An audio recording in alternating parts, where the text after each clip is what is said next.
Oke guys, kali ini kita akan mengomentari berita ya, akan bahas tentang masalah belakangan ini. Nah, untuk mengetahui konteks ya, mari kita bersama simak beritanya. Kita mulai videonya. Komisi Pemberantasan Korupsi terus mendalami dugaan korupsi kuota haji Oh ya, 2024 dan yang hari ini masalah KPK korupsi kembali kuota memeriksa haji Dirjen kemarin Penyelenggaraan ya, Haji dan Umroh Kementerian Agama tahun Hilman Latif. 2024. Juga sudah ada saksi yang hadir dipanggil dan dibutuhkan keterangannya, ya tentunya untuk membantu penyidik dalam membuat terang perkara ini. Tapi ada kendala nggak sih Mas untuk penetapan tersangka ini, karena udah seminggu dari KPK bilang bahwa akan diumumkan dalam waktu dekat. Sejauh ini penyidikan berjalan baik, tidak ada kendala dan Tapi masih proses ya. hal ini dibuktikan bahwa penyidik secara progresif tidak hanya melakukan pemanggilan permintaan keterangan kepada banyak pihak yang diduga mengetahui, tidak hanya dari pihak-pihak di Kementerian Agama, di lembaga-lembaga lain yang terlibat dalam proses pelaksanaan ibadah haji, tapi juga asosiasi dan para biro perjalanan. Tapi juga penyidik secara progresif melakukan penggeledahan, mengamankan dan menyita sejumlah dokumen, barang bukti elektronik dan juga aset-aset. Ya pemirsa, Jadi masih dalam proses ya. Jadi belum bisa tentukan nih berapa banyak orang yang terlibat sama berapa besar kerugian yang harus ditanggung oleh negara. Jadi bayangin tuh ya, masih dalam proses. Jadi ini masih dari diusut nih dari kementeriannya, dari masalah bironya, dan siapa aja yang terlibat.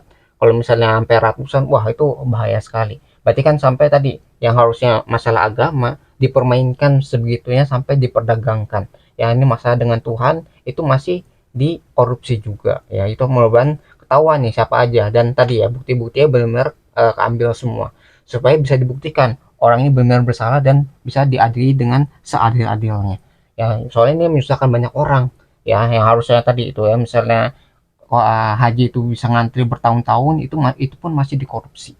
Ya itu kasihan banget ya Indonesia itu. satu batal menjadi syarat calon anggota Polri setelah gugatan yang diajukan ditolak Mahkamah Konstitusi. Dalam sidang yang digelar Rabu 17 September 2025, Mahkamah Konstitusi atau MK resmi menolak gugatan uji materi yang meminta syarat pendidikan minimal S1 bagi calon anggota Polri. MK menilai para pemohon tidak punya kedudukan hukum untuk mengajukan gugatan ini. Gugatan diajukan oleh advokat Leon Maulana Mirza Pasha dan mahasiswa Zidan Zarian Kemal Pasha. Para pemohon beralasan peningkatan batas minimum pendidikan calon anggota polisi dapat meningkatkan kualitas dan kinerja kepolisian, khususnya dalam pemahaman hukum. Tidak mempertimbangkan permohonan para pemohon lebih lanjut. Pengujian Undang-Undang Nomor 2 Tahun 2002 tentang Kepolisian Negara Republik Indonesia, permohonan nomor 133 PU 23 Romawi 2025. Dengan demikian tidak ada keraguan bagi Mahkamah untuk menyatakan pemohon 1 dan pemohon 2 selanjutnya disebut para pemohon tidak memiliki kedudukan hukum untuk bertindak sebagai pemohon dalam permohonan aku. Ya, jadi kejadian demo kemarin kan dikatakan kalau misalnya polisinya itu tidak berpendidikan yang cukup, itu biasanya melakukan kekerasan. Ya, jadi di luar prosedur gitu. Jadi harapannya ketika ditingkatkan pendidikan sampai S1 itu lebih humanis gitu, lebih berpendidikan dalam melakukan sesuatu ya. Itu yang harapannya ketika batasnya itu dari S1. Tapi tadi kan mungkin ditolak gitu karena tidak ada kedudukan hukumnya dari masalah hakimnya bilang seperti itu. Ya kita kan nggak tahu bagaimana prosesnya. Tapi bahwa tadi ya permintaannya telah ditolak. Ya masalah minimal S1 ini yang untuk melamar menjadi polisi. Nah itu ya dari berita tadi. Lain, Rabitoh Ma'ahid Islamiyah Nahdlatul Ulama RMI NU DKI Jakarta menyatakan hasil uji laboratorium Nampan Nampan tidak bergizi halal. gratis MBG ternyata positif menggunakan minyak babi. Oh, Penggunaan minyak minyak babi. babi itu dicampurkan dalam pelumas untuk proses pencetakan Nampan. Ya jadi pencetakan aja bisa nggak halal ya. Masalah kan ada proses yang nggak halal tuh bisa menempel di tadi nampan itu jadi apa ya, jadi haram ya bentuknya. Kecurigaan adanya unsur babi dalam pembuatan nampan MBG berawal saat Wakil Sekretaris RMI NU Jakarta, Wafa Riansyah, mengunjungi pabrik Food Trade untuk melihat proses pembuatannya di China pada Agustus 2025 lalu. Saat itu ia melihat adanya penggunaan campuran minyak hewani yaitu lemak babi. Guna memastikan apakah benar nampan MBG terpapar minyak babi, ia melakukan pemeriksaan di 2 laboratorium di Cina. Hasilnya nampan MBG positif terpapar minyak babi. Dari hasil temuan ini, RMINU menyatakan menolak nampan yang diimpor dari Cina yang proses pembuatannya menggunakan minyak babi. Nih ya, kenapa nggak pakai minyak babi ya? Apa nggak ada minyak lain gitu? Misalnya minyak lewat minyak yang apa ya? Yang tanaman gitu, yang minyak sayur gitu. Itu kan apa nggak bisa pakai minyak seperti itu? Gitu. Apakah biar kasih minyak babi biar lebih enak atau lebih bagus atau bagaimana? Mengapa alasan itu kenapa gitu kan? Yang jadi pertanyaan tuh mengapa pakai minyak babi gitu. Harap agar impor nampan MBG dari Cina yang proses pembuatannya memakai minyak babi dihentikan. Tidak hanya itu, nampan MBG juga diduga tidak memenuhi standar food grade sehingga banyak terjadi standarnya juga kasus masih seperti kurang. keracunan makanan. Sementara itu, Kepala Badan Penyelenggara Jaminan Produk Halal BPJPH, Ahmad Haikal Hasan, mengatakan pihaknya akan berangkat ke Cina untuk memastikan proses agar berita yang ada tidak simpang siur. Oh, masih Karena dipastikan menurut berarti ya. Haikal, isu ini sudah menjadi isu nasional. Sementara itu, Badan Pengawas Obat dan Makanan BPOM RI menegaskan pihaknya masih melakukan pengujian laboratorium. Saat ini nampan MBG diperiksa dengan metode swab test hingga uji DNA untuk memastikan apakah ada kandungan babi di dalamnya. Tim Liputan iNews melaporkan. Iya, padahal kan tahu bahwa Indonesia itu kan kebanyakan orang Muslim yang tinggal di negeri ini gitu. Kalau misalnya ada minyak babi, barang haram yang dimasukkan atau dalam proses tuh ada, itu bisa jadi haram juga. Nah, kalau bisa jadi haram ini masuknya ke adat atau masalah ke apa ya, agamaan gitu. Jadi emang nggak terlihat tapi jadinya haram dan itu tidak boleh untuk digunakan. Saya harus dibersihkan terlebih dahulu dengan tadi ya, misalnya dengan tanah supaya suci itu. Mungkin bahannya itu emang nggak masalah kan, logam gitu, tapi ketika ada proses yang nggak halal itu jadi haram itu karena ada minyak babinya. Jadi harus diproses pembersihan dulu nih supaya disucikan kembali barang-barang seperti itu ya. Mudah-mudahan tadi ya bisa diganti kalau misalnya pakai minyak babi. Kalau misalnya bahannya kurang food grade itu harus diganti juga supaya lebih aman ke anak-anak ini ya, karena tadi anak-anak akan mengkonsumsi dari wadah-wadah tadi. Kalau wadahnya nggak aman berarti nanti makanannya juga bisa terkontaminasi dari wadah-wadahnya ya. Mudah-mudahan bisa evaluasi lagi nih bagaimana nih ke depannya ya masalah MBG. Pemirsa, Ketua RMINU meminta pemerintah menghentikan pengadaan nampan MBG impor yang selama ini digunakan dari pabrik-pabrik yang diduga menggunakan kandungan minyak babi. Perlu juga diperhatikan mengenai pengadaan putrenya ya, baki atau nampan yang perlu diperhatikan dari kehalalan dan ketoibannya. Halal dalam arti prosesnya ini jangan sampai melibatkan unsur-unsur yang najis, yang haram, misalnya menggunakan lemak babi atau alkohol. Terbukti dari hasil daripada investigasi kami ya, beberapa orang diantaranya dari Wakil Sekretaris RMINU di Jakarta, Bapak Riansa ini sudah ke sana ke Cina melihat bahwa itu prosesnya tidak halal ya, masih menggunakan lemak babi. Tentu ini jadi keprihatinan kita agar ini tidak lagi dilanjutkan impor terhadap barang-barang yang prosesnya tidak halal. Ya, benarkah nampan MBG mengandung minyak babi? Kami segera informasikan hal ini kepada Badan Penyelenggara Jaminan Produk Halal yang ternyata membantah nampan dalam program makan bergizi gratis mengandung minyak babi. BPJPH terus memantau program MBG.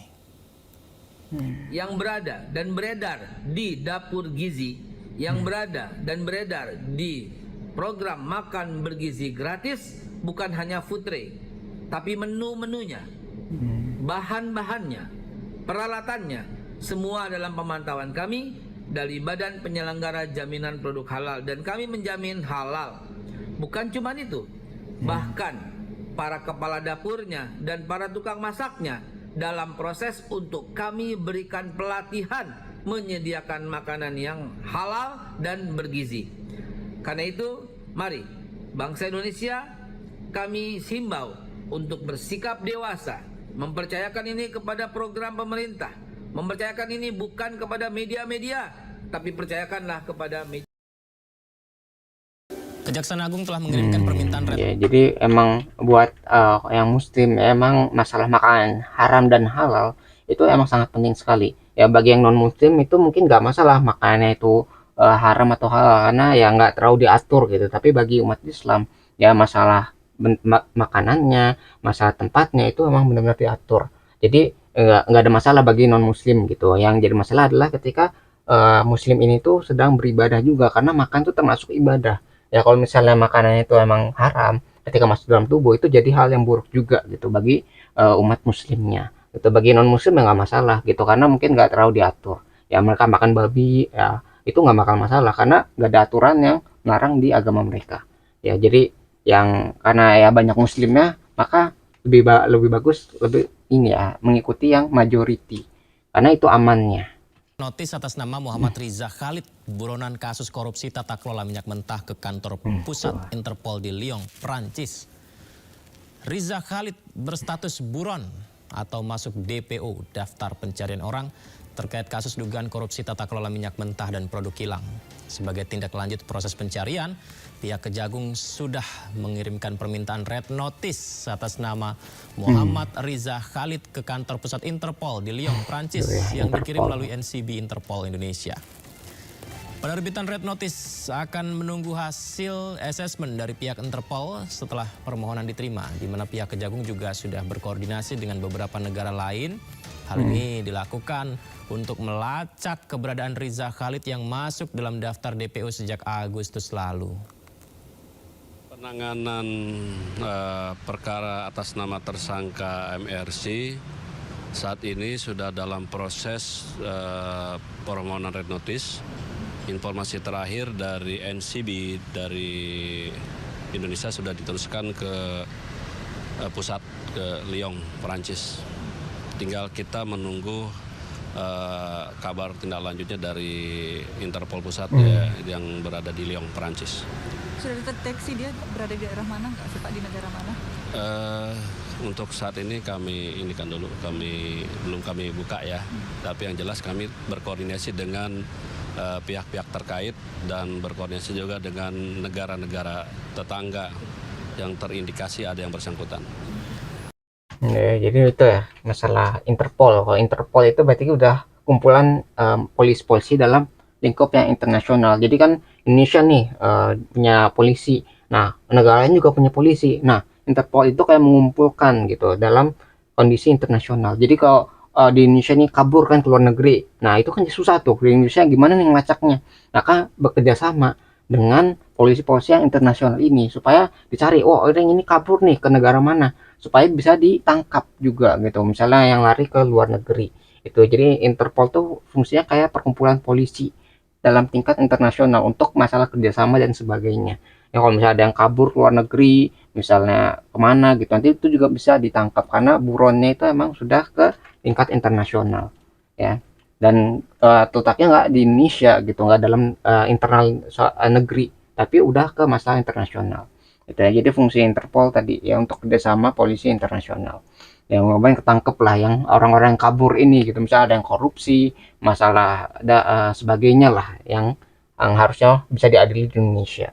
Nah, mungkin itu yang bisa kita pelajari dari berita akhir-akhir ini ya tentang masalah yang ada di Indonesia. Nah, kalau kalian tertarik dengan sumber videonya, itu link sudah saya cantumkan di deskripsi video. Nah, mungkin sekian yang bisa saya sampaikan. Semoga video bisa bermanfaat.